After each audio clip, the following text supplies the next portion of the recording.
thank you very much, Beth, for those wonderful memories about Lorenzo. Thank you very much. And now without more delay, here we have Professor Lamadrid and Cantor Frau for the persistence of song. Muchas gracias. Buenos días desde Dios a todos, ¿no? Es un honor muy grande estar aquí entre ustedes. Me han invitado varias veces, tengo amigos, colegas y estudiantes aquí presentes y siempre he estado en otro lugar en el mes de junio y es primera vez que no, ya que estoy jubilado. So it's great to be here. My friend Jacobo de la Serna challenged me back in January to make this presentation, and he conveyed the invitation. He says, Enrique, think about the repertorio Separdita in New Mexico. And of course, it's there. It's always been there. And the question in our dialogue, the dialogue I'm going to have with Neil and that we can have later with more time at lunch and everything, it's kind of a chicken and the egg dialogue. That these songs are beloved in all of the Spanish-speaking world, and people sing them for very different reasons, as we'll be seeing. And we'll share some of those reasons and share some of those songs. It's been great to get to know Neil a little bit and compare notes. And we're going to try and have the conversation up here that we will continue later. So anyway, it begins with la historia, you know, los romanos, la historia que ustedes bien conocen, the early settlement of Spain in Greco-Roman times by Jews coming west, right? Of course, after the destruction of the temple in Jerusalem, many more came, and we'll be referring to that in the context of a song that we'd like to invite you all to sing at the very end, Don Gato. So what does an old romance, a children's song like Don Gato, have to do with the Lamentations, remembering the destruction of the temple in Jerusalem? We'll save that for the end. So here comes Recaredo, the first Visigothic king of Spain. His conversion in the year 587, the forced conversion of the Jews of Spain, and really the first generation of crypto-Judios, clear back at the end of the 6th century, the beginning of the 7th century. So the Visigodos, my Chileno friends, in Chile they call the worst kinds of conservative people there, I mean really politically conservative people, they call them gothos, they call them goths, you know. So, Recaredo was very much one of those, and of course the Reconquista begins. Al-Andalus, with the coming of the Moros, comes a whole apertura, a whole new opportunity. There's a lot of tolerance between the groups, and of course the Jews were kind of in between the Christians and the Muslims, and all of those languages, all of those traditions kind of came together, and it's a golden age. It had plenty of challenges, as you know. It's called the convivencia for many reasons. The translators, the musicians, it's just an amazing heritage, which I'm sure you've heard a lot about, and that we're here today to celebrate. And of course, here's the exilio, and you see all the different places that the Sefarditas went in 1492, and sure enough, this repertory, this kind of top 40 that they took with them, survived into modern times. Sam Armistead, my friend, professor, researcher from University of California, recently passed away. he and his colleagues went to places like Tunis and Tetuan and Istanbul. And what did they find? They found the little abuelitas singing the romanzas, singing the cantigas, just like they were in the 15th century in Spain. And this is not to say that this is some kind of moment in time that just lasted forever. It didn't. Human populations are very, very dynamic. And so these people picked up the languages and cultural traditions of all of the places that they went to, including, of course, Nuevo Mexico. This is one of my favorite maps of Nuevo Mexico. Sorry, the color. We tried to adjust it on the projector, but up here, of course, my little pointer doesn't work very well. But it says Provincia de Nuevo Mexico, and off to the south, you'll see where Albuquerque came later on, and in the north is Santa Fe, and over to the left is Taos, the area of Taos. So what's going on with this map? Of course, it's a map that's properly oriented, like we did back in Boy Scouts. What are the first maps? The first maps in Europe had the east at the top of the map, because where did everybody want to go? They wanted to go to the same place that Marco Polo went, and so here's the only map of New Mexico that I know that's properly oriented.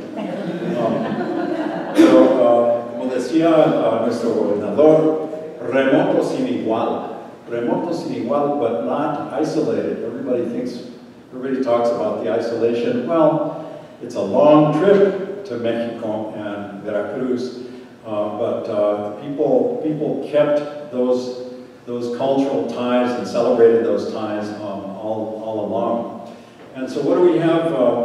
What do we have in our own times? We have communities that celebrate the cultural past and identify with it in different ways. And of course, here's the oldest strain, the oldest paradigm, you can call it, developed in Tlaxcala, in the area of Tlaxcala, right, beginning of the conquest of Mexico.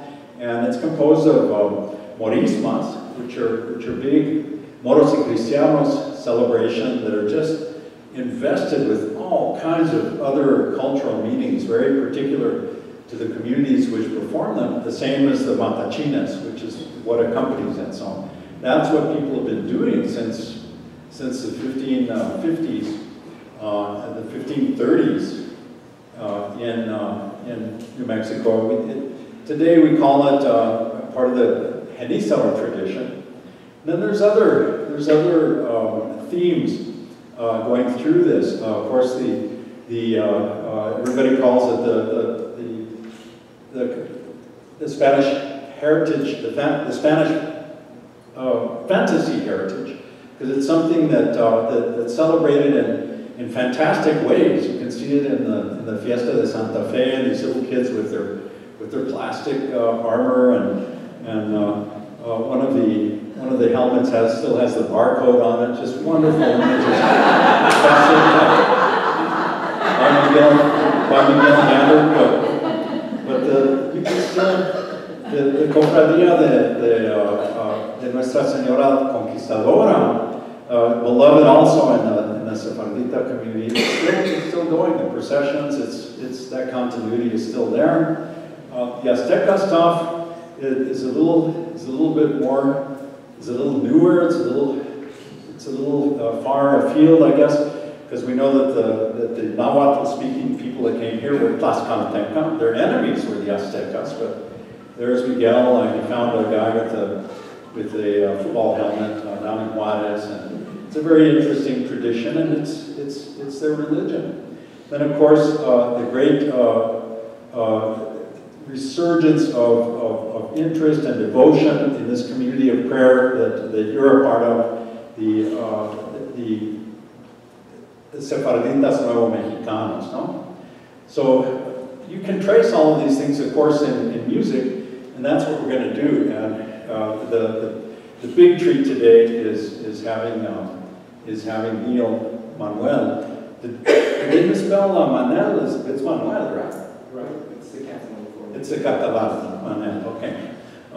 So anyway, this woman's name is Estrella Gigi Benyolel from Tetuan, and she's one of the people that Sam Armistead recorded, and it just electrified the world of scholars and Hispanic studies, saying we thought these old romances were dead as a doornail, but no, they're still sung for different reasons in all of these communities. So we're going to talk a little bit about which ones can be found here. This is one of them, and I'll play you a little bit of Professor Armistad's recording. If he had still been alive, I still have his phone number. I just would have called him up and said, Sam, which romances should I talk about to the people at Nahalat Shalom? But I had to channel him in other ways and do a lot of reading since January, right? So let me play a little bit of the Blanca Niña from Tetuan. And Blanca Niña is about, it's the old theme of the unfaithful wife. And there's many, many variations on it. There's one called La Esposa Infiel, another one called Blanca Niña, and in Mexico they sing one, and around here we sing one called La Martina. There's another version called Elena el Francés. And these are, you can find these songs on the jukebox still here. Al Hurricane remind us that Elena el Francés is still very resonant in our community. That was a song that they sang in Mexico when they got rid of their gabachos, when they sent their French invaders back home. And we realized that ours were going to become our neighbors and compadres, and so we sing that song with all of that resonance. But let me cue up how they sing it in Tetuan a little bit.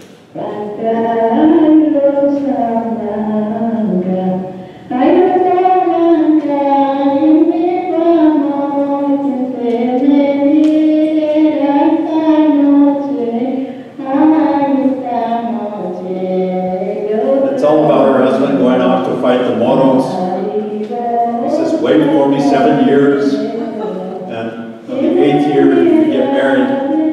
And of course, she's unable to last all those years in some versions and other versions. He comes back in disguise to test her, and she passes the test, and she says, I can't fall in love for my husband, so I might come back.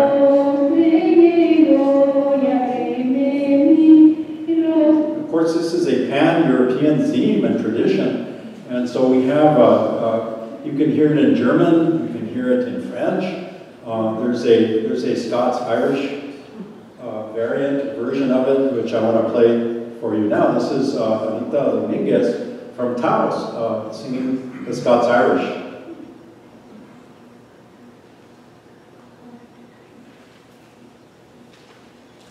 Whoops.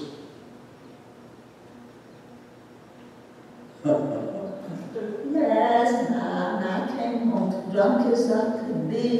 I found the horses standing in the stable, my horse ought to be. Come here, my little wifey, explain this thing to me. How come a horse is standing in the stable, my horse ought to be? Oh, you fool, you drunk old fool, can't you ever see nothing but a milk cow my granny sent to me?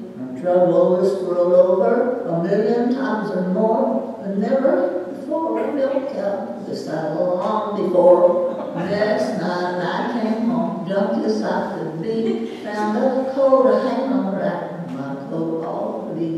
Come here, my little wifey, explain this thing to me. How come a coat to hang on the rack, my coat ought to be? Oh, you fool, you drunk old fool, can't you ever see nothing but that Beck quilt my granny sent to me? No trouble this world over 1,000,000 times or more, never seen buttons on a bed quilt before. And so it goes all the way through. These verses are sung in all of these languages, and the very last verse is he sees a head. on the pillow in the bed. And she says, oh, it's just a cabbage. We're just drunk, you know, you can't see. So now, the very special treat we have today is to hear Blanca Niña, sung by El Cantor Neil Bravo Cortez. This is a Sephardic version of Blanca Niña, and it's really long. I'm just going to sing the beginning of it, which is long enough by itself. But it develops that after a while, the guy tells the girl, well, you should marry somebody else, etc. As you will hear in the translations.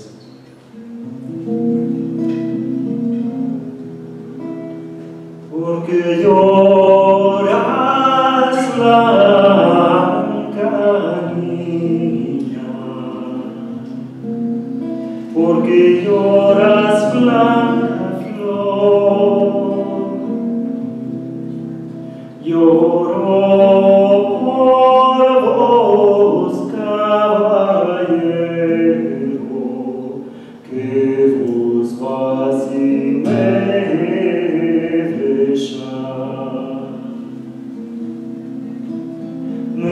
dejas, niña y muchacha, chica y de poca edad. Tengo niños chiquiticos, lloran y demandan pan. Si demandan a su padre, ¿qué respuesta les mojará? Metió la mano en el pecho, sin doblones le frada. Vos esperaréis a los 7, si no a los 8 vos casás.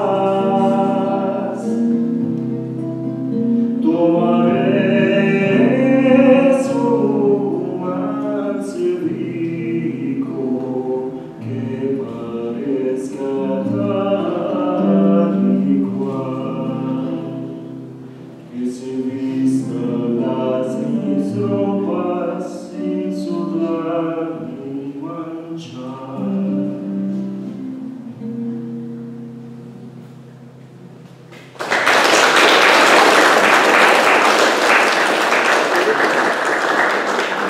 Amazing.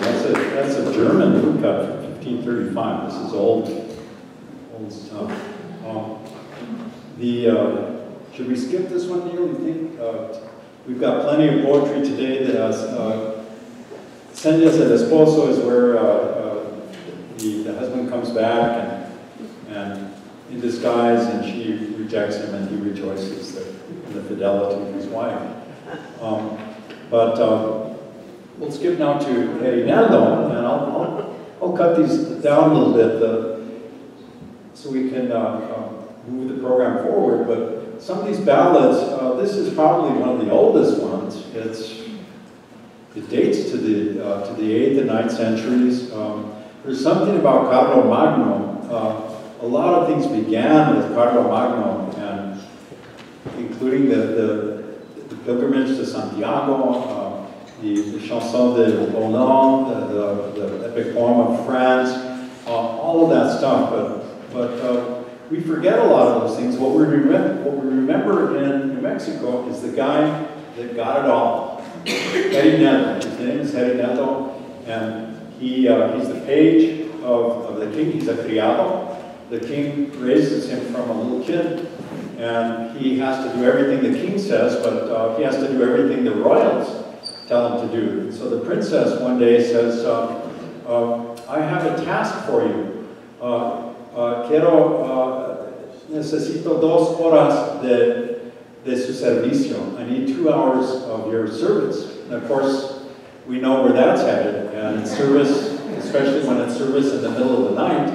And so he has to oblige her. She's a princess. And he does. And Carlomagno has a sleepless night. And in the middle of the night, he wakes up and he asks for his page. He asks for Herineldo. Where's my clothes? Let me get dressed. Herineldo's friend covers for him. He gets dressed and he's looking for him in the palace, and he sees them in the same bed. And he's got quite a dilemma to deal with. And he's a generous king, and who knows why? I'm asking that to Neil. I would ask that question to Sam. What is the resonance of this ballad in the Sephardic community? Is there any particular resonance, or is it the same? Do people love it for the same reasons that they love it in all the Spanish-speaking world, and places where the old hit parade doesn't go away, like New Mexico? So what happens? There's some great Jungian analyses of these. You know, Carlomagno, he could kill his page, but he loves him. He's raised him since he was a baby, and he could kill his daughter, but the succession of his family would be destroyed. And so what he does is he puts his sword in the bed between them, and they wake up the next morning and they go, "Holy smokes! Mira nomás, mi amor. We've been found out. And of course, they get married and live happily ever after. And it's a story of a guy like you and me getting to become a prince under Carlomagno, Charles the Great. And it's a beautiful, beautiful old romanza. And here's Brenda Romero singing a few bars of it for you.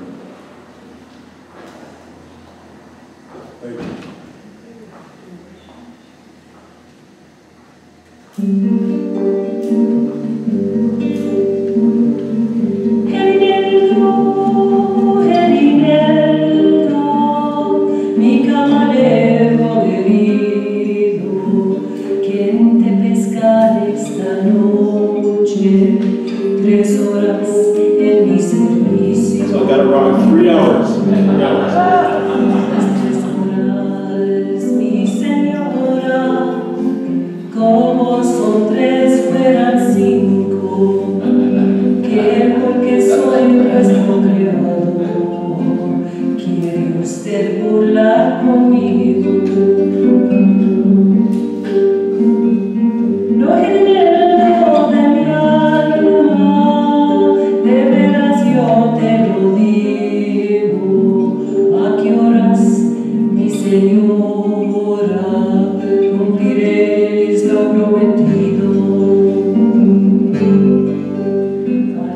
Of course, a famous Canadian group, Judith Cohen, that sings música Ladina, and the name of that group is Herineldo. So I guess we could call up Judith and say, ¿Qué pasa? ¿Qué pasa, Herineldo? The other all-time favorite is Delgadina, of course, and we once taught this in a workshop at the Hispanic Cultural Center, and there were a bunch of teachers there, and one of the teachers got really upset. She said, "You mean in Hispanic culture, you're celebrating a story of incest, and the king who ordered his daughter to submit to his desires. How can you do this? Is your culture some kind of perverse culture?" And she got quite upset. And then, since she was a middle school teacher, I said, "Well, you teach bilingually, and you teach English also. What are some of the plays you read in 7th grade English?" And she says, "Well, Oedipus Rex." I said, "Hello, I think something's going on there. I think you better look a little bit deeper. This is not perversion. This is the building block of human society. If without the incest taboo, we'd be like all of the changuitos out there. We'd just be like all the perros and we wouldn't have a society, we wouldn't have families. I guess dogs have packs, right?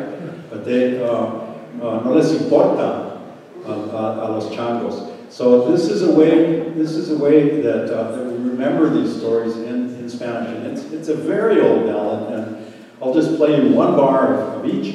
I had a bet with students that we could find these old romances within walking distance of campus, and sure enough, here's Mercedes Lopez, 4 blocks from campus up on Bryn Mawr.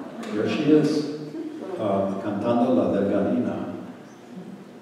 Delgadina se paseaba por su sala muy cuadrada, con su manto de hilo de oro que su pecho iluminaba. Levántate, Delgadina, vístete de puro blanco para ir los dos a misa a la ciudad de Durango. A la ciudad de Durango. In the Mexican versions, if you're Nuevo Mexicano, where do all the princes and princesses live? And it's, well, Durango, Morelia, Mexico City. So that's what our local versions are like. And this is family music too. Here's Juanita Lucero from up in Torreon singing a family style.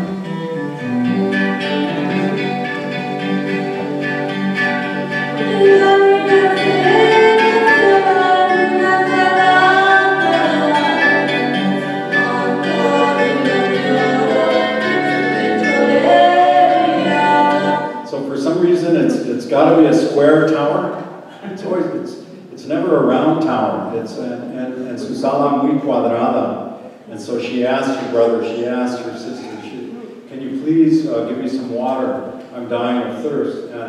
And she does not submit. She dies of thirst because her faith is to the Reina Soberana. Her devotion is to a heavenly queen instead of some earthly king, her dad, right? So. Now, thanks to Neil, we're gonna hear another very old version of that Ladino. This is a version from Turkey. Rey tenía 3 hijas, las 3 eran hermosas, la más chiquita de ellas, Delgadina se llamaba. Un día de los días, por allí pasó su hermana mi querida, dame un poquito de agua que de sed y no de hambre, al yo voy a dar mi alma. Callada delgadina, si el baba vas a ver esto, los cabellos os matarán.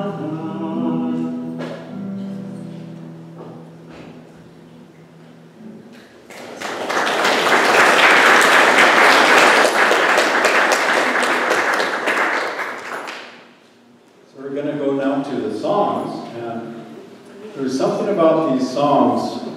about the song about the hours of the day, the days of the week, the months of the years, a metaphor for our lives, la medida de nuestras vidas. And these, el cántico de las horas, this song is usually known by its first line. A la una yo nací. A la una yo nací, a las 2 me engrandecí, a las 3 tenía amante, a las 4 me casé, a las 4 me casé con un amor. Dime niña, ¿dónde es que te quiero conocer?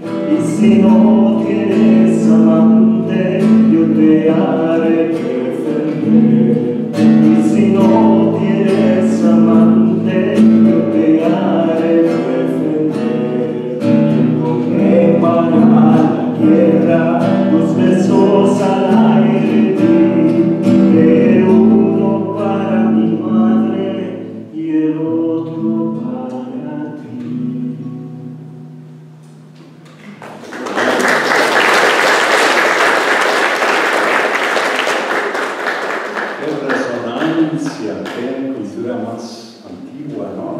think we've always had wars in those working, and young men are always saying goodbye to their girlfriends and their moms.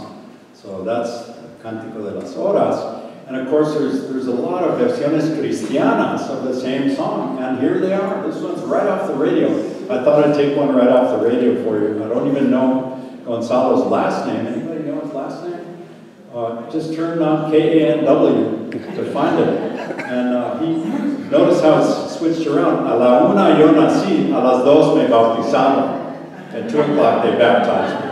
And a las tres tuve una novia, y a las cuatro me casaron. This is more of a family thing. There's no war in this one. He says, at 5 o'clock I saw my mother-in-law. At 6 o'clock she got sick on me. At 7 o'clock she died, and my father-in-law planted her, literally, la sembró. He planted her. And at 9 I observed mourning. At 10 I was done with mourning. At 11 I went to the dance and danced until midnight. And you can find this on the radio. I'll advance it a little bit. A la una yo nací, a las 12 me bautizaron, a las 3 tuve una novia y a las 4 me casaron. A las 5 fui a mi suegra, a las 6 se me enfermó, a las 7 dio la vuelta y mi suegro la cerró. A las 9 tuve el mundo, a las 10 me lo quité, a las 11 fui al baile y hasta las 12 yo gocé. Viva la media naranja, viva la naranja entera, viva la media naranja, caramba que va por la carretera. Okay, so what do you get? You get a cumbia, of course. This is the famous Albuquerque style. We got rid of the accordions and we love trumpets and saxes, right? So I promised you we'd end with Don Gato. Don Gato is actually a romance as well, but we call it a relación. That's a word that's often, a term that's often used for children's music. Now, the surprising thing about Don Gato is like, it's like Puss in Boots. It's a satire. And it's a satire of colonial officials in Santa Fe, and anybody that's making a big thing about who they are and what they wear and how much power they have. Don Gato is our way of making fun of them. But in Morocco, Sephardic children sing it during Tisabe. It's the way they say it in Spanish. Tishabe. It's the festival of lamentation, of the destruction of the temple. And I guess what is the psychology of that? They tell the kids, go ahead and sing Don Gato. In fact, get together. We're going to help you sing Don Gato, but you can't laugh. Because these are serious times. And one of the students of Sam Armistad, Susanna Shaha, and Paul Benichu were the researchers that collected this version in Tetuan. They noticed that it had some of the same melodies as those same lamentations. Que curioso, right? And there's Don Gato, and in these versions he actually dies and he comes back to life because he smells sardines from the fish market and stuff. So here's a little bit of that. Estaba señor Don Gato sentadito en su tejado, con las manos en la cintura y la otra en el costado. Por ahí pasó una gata curioso, relumbando, lo agarraba por dar un beso, se cayó de su tejado. So you know the story, poor Don Gato falls off the roof, he dies. Que lástima, no?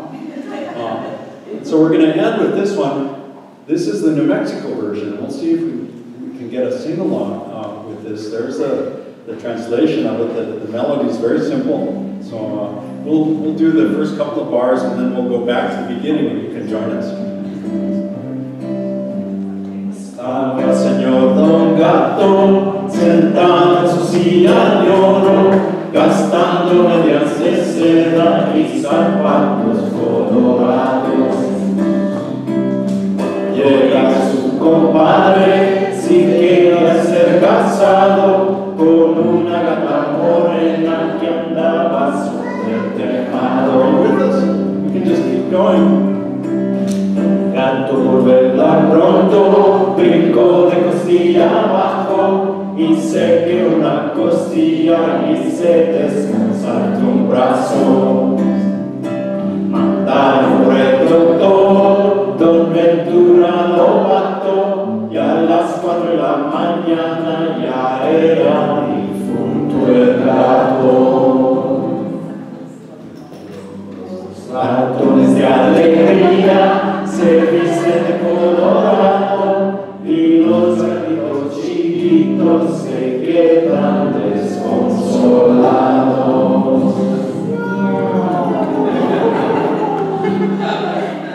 Muchas gracias.